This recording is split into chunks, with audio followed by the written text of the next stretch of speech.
What if I told you that you can fit a cinema rig in this little bag that will include a cinema camera with a cine lens attached to it, another cine lens, battery and media solutions, and stretching a little bit, audio?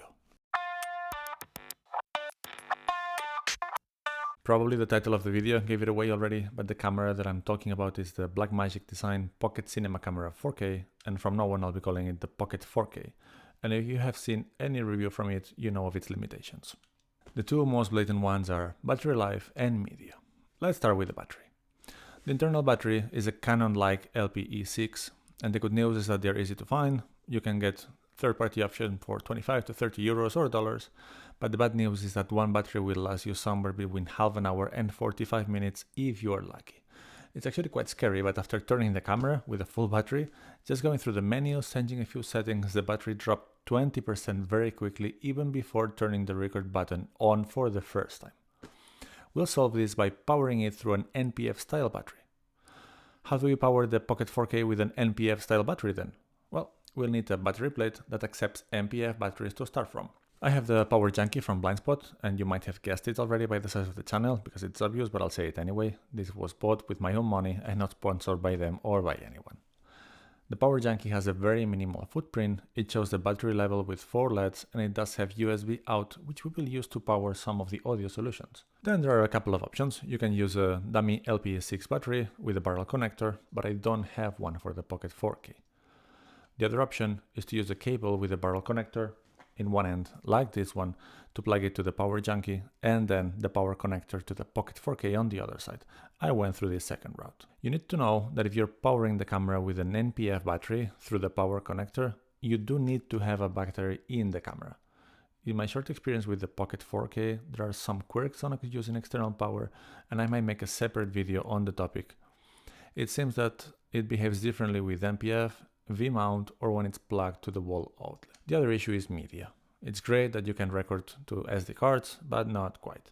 If you have this camera, you likely want to take advantage of Blackmagic RAW or some nice flavor of ProRes. With a semi-decent card, like this V60 from ProGrade, recording Blackmagic RAW 5.1, we can record a whooping 20 seconds. I'm gonna put a more precise test here. But so much for complaining about 30-minute record limit in some other cameras, right? Then of course you can go with CFast cards, but they are very expensive. Fortunately, you can record to SSD solid-state drive through the USB-C connection. As convenient as it is to stick cards in the Pocket 4K instead of having to find a way to rig an external drive, the cost difference is so huge that it's difficult to argue in favor of cards. Let me share the comparison between SD cards, CFast cards, and SSD drives. Prices are all from the same store. Comparing the write speeds of these different options, which has an impact on whether you can record more than 5 seconds of raw footage, you can see that SD cards will be the slowest. Even with very fast cards like the Sony TUF series, which can write at 300 megabits per second, they are slower than CFast and hard drives. Even the slow cards are more expensive than SSDs by the terabyte. The CFast cards are, well, fast. However, at comparable speeds, the price per terabyte is 10 times bigger than SSDs. And let's remember that 1 terabyte will get you 120 minutes of Blackmagic RAW 3:1 4K 25p. To put it into perspective, 1 terabyte worth of CFast cards will cost you more than the Pocket 4K itself. So with all that said, let's choose a 1 terabyte Samsung T5. The next question is how to mount all of these on the camera. And keep in mind that I'm trying to stick to the minimal setup. In practice, for me, this means that not even using a cage. What I've chosen is this small rig universal holder, the BSH2343, a setup of no sponsors. It brings the flexibility to be able to accommodate different SSDs. It can be mounted on a cold shoe, and it does have 1/4-inch threads on the sides. Here now, I am using a double-ended 1/4-inch stud to attach the Power Junkie to the SSD holder.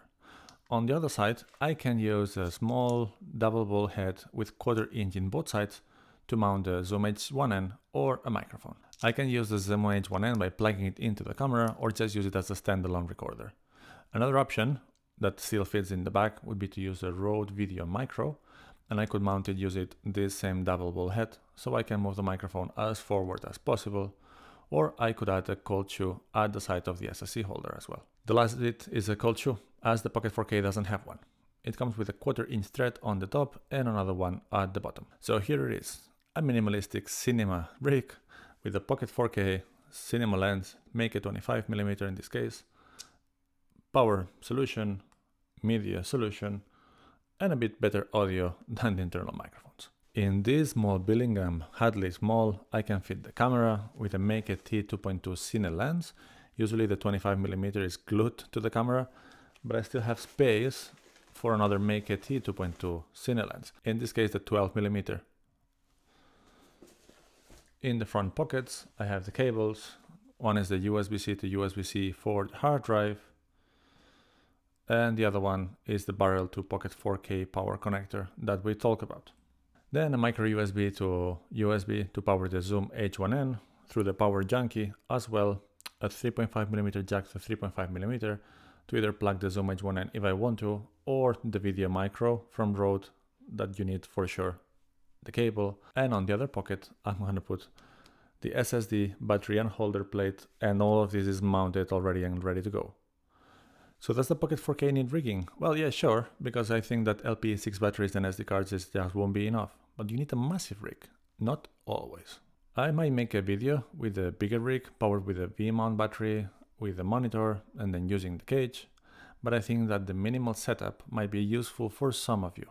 Please ask any questions down below, and I would be very interested to hear which is your Pocket 4K minimum rig. I hope you liked the video. If you did, please like and subscribe, and we'll see you soon for some more content.